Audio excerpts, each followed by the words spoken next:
L'effet cocktail, ça veut dire qu'on n'est pas, comment dire, on n'est pas exposé à un seul perturbateur endocrinien dans notre journée. En fait, on est exposé à une multitude de ces molécules, sans le savoir, hein, encore une fois, de façon invisible. Et ce que les scientifiques ont montré, c'est que ces molécules se potentialisent entre elles. C'est-à-dire que, euh, pour reprendre l'expression d'un scientifique, on ne va pas dire 1 plus 1 égale 2, mais 1 plus 1 égale 50.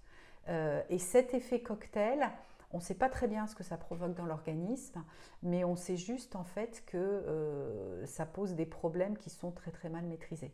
Voilà.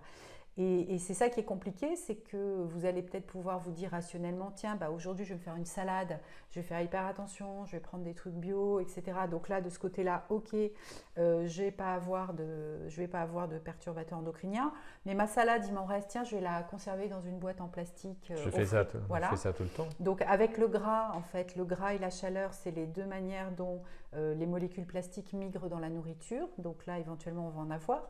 Si ensuite vous vous mettez à faire du ménage chez vous et que vous utilisez des produits ménagers classiques, vous allez avoir des diffusions de molécules polluantes que vous allez inhaler. Et puis ensuite, vous allez par exemple vous rendre dans un magasin et vous dire tiens, bah là aujourd'hui, il faut absolument que j'achète un canapé neuf, etc., que vous ramenez chez vous. Et c'est une autre manière d'être exposé. Ce que je veux dire, c'est qu'il y a plein d'expositions comme ça dans le quotidien qu'on ne maîtrise pas.